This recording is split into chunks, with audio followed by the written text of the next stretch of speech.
এই জীবন, এই জীবন দেখতে গেলে কিন্তু খুবই কঠিন। এই জীবন কি করি হে নারায়ণ, এটাকে একটু সহজ কি করে করে তোলা যায়, এই প্রশ্নই তো আসছে মনে। এর উত্তর স্বয়ং সেই মানুষের মধ্যেই লুকিয়ে, তার সিদ্ধান্তে, তার নির্বাচনের মধ্যে লুকিয়ে। এবার জীবনের যে কঠিন সময়গুলো থাকে সেগুলো সেই প্রসঙ্গের মতোই হয়। যেমন ধরুন, আপনি হাঁটছেন হাঁটছেন আর হঠাৎ করে পায়ে কাঁটা ফুটে গেল। এবার আপনি কি করবেন? এমনও ব্যক্তি আছেন যারা সেই কষ্টের কারণে, সেই কষ্ট পাওয়ার ভয় পিছিয়ে আসেন। এমনও কিছু ব্যক্তি থাকেন যারা সেই আঘাতে নিরাময় করার জন্য সময় নষ্ট করবেন, কতটা জানি না। এমনও কিছু ব্যক্তি থাকতে পারেন যিনি হয়তো সেই কাঁটাকে তুলে নিয়ে তার ব্যবহার গজালের মতো করবেন, তাকে দেওয়ালে পুঁতে একটা সুন্দর ছবি লাগাবেন যাতে সেই দেওয়াল আরো সুন্দর দেখতে মনে হয়। এটাই জীবনের সাথেও হতে পারে।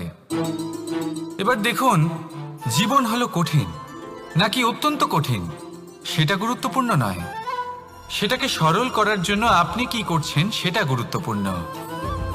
জেনে রাখুন, আমরা সবাই মরণশীল, আমাদের সবার মৃত্যু হবে, প্রত্যেককেই এক না একদিন অবশ্যই মরতে হবে। এবার যখন সেটা হতেই চলেছে, তাহলে ভয় কেন পাবো, চিন্তা কেন করব? দুশ্চিন্তা করলে কি এর সমাধান হয়ে যাবে? কখনোই নয়। যা প্রারব্ধ তা হবেই। তাই জীবন এই কিছুক্ষণ আপনাকে বাঁচার জন্য দিয়েছে, তা বাঁচতে শুরু করে দিন। জীবনে যা পরিস্থিতি আসুক তা ধন্যাত্মক দৃষ্টিভঙ্গি দিয়ে দেখা শুরু করুন। এটা যদি আপনি শিখে নিতে পারেন, তাহলে আপনার এই জীবন সুখ ও প্রসন্নতা দ্বারা ভরে উঠবে। আর এই প্রসন্নতাই আপনি বলবেন, রাধা রাধা। জলে জলকেলি করতে কে না ভালোবাসেন? আমাদের মধ্যে প্রত্যেক মানুষ চান কোথাও একটা সরোবরে, কোনো নদীতে, জলের মাঝে জলক্রীড়া করে আনন্দ উপভোগ করতে, তাই তো?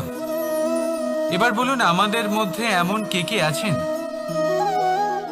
যারা সাগরের ঢেউয়ের মধ্যে এক পাড় থেকে অন্য পাড়ে সাঁতার কেটে যাবার সাহস রাখেন? কে আছেন এমন?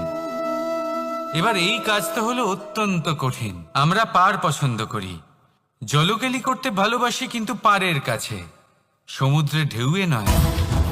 কিন্তু একটা কথা মনে রাখবেন, যেই দিন এই পাড়ের কথা ভুলে গিয়ে আমরা সাগরের ঢেউয়ের সাথে লড়াই করার সাহস রাখব, সেই দিনই সাগরের ঢেউয়ের সাথে লড়াই করার শক্তিও আমরা পেয়ে যাব। পাড় আমাদের অত্যন্ত প্রিয়, আমাদের সুরক্ষিত রাখে, কিন্তু এটা আমাদের দুর্বল করে তোলে।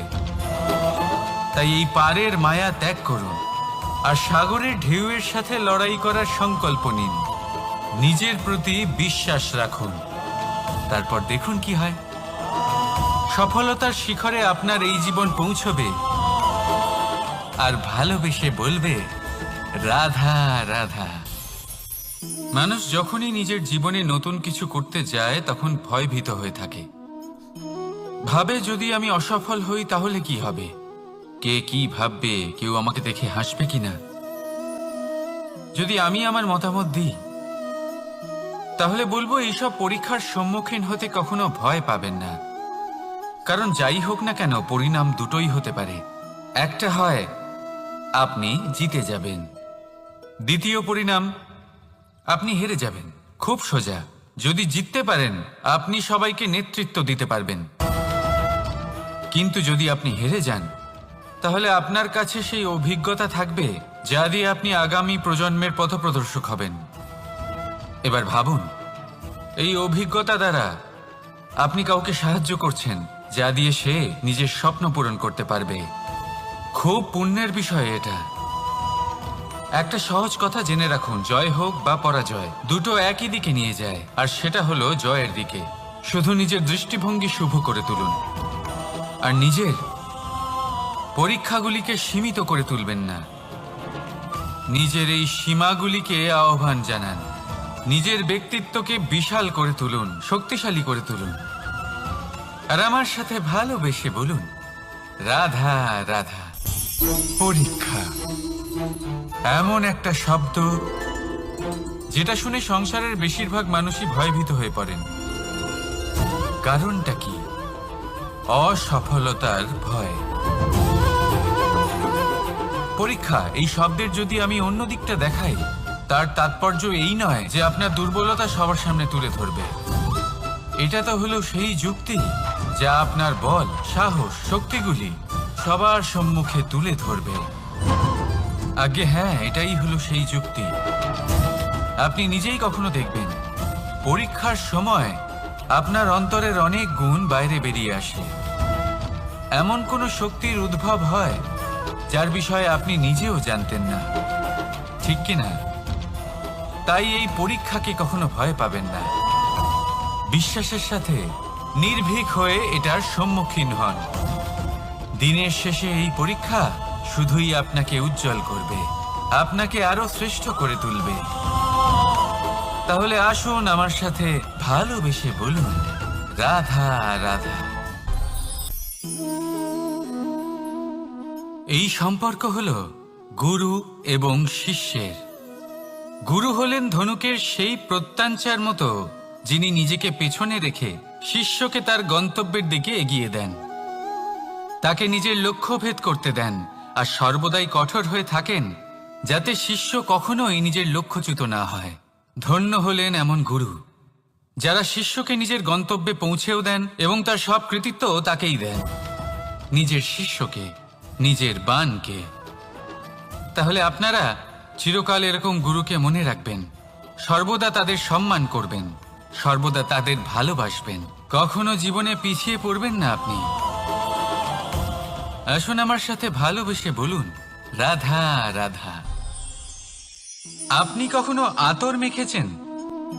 একটা শ্রেষ্ঠ আতরের গুণ হলো ওকে মাখার পরে অনেক দিন পর্যন্ত তার সুবাস থেকে যায়।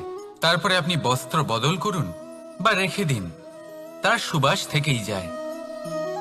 এবার ধরে নিন এই আতর হলো আপনার কর্ম, আর আপনার শরীর, আপনার বস্ত্র হলো আপনার জিহ্বা।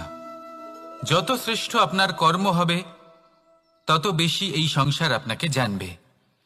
আপনার কর্ম যদি সর্বশ্রেষ্ঠ হয় তাহলে সারা জীবন মনে রাখবে, আর জীবনের পরেও আপনাকে ভুলবে না।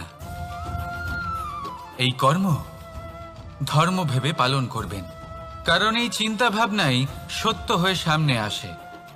সেই জন্য ভাবনাকে পুষ্ট করুন, যুক্তিবোধ শ্রেষ্ঠ করে তুলুন। সবকিছু নিজে থেকেই হয়ে যাবে, পথ আপনা থেকেই সামনে চলে আসবে, কর্ম নিজে থেকেই হতে থাকবে।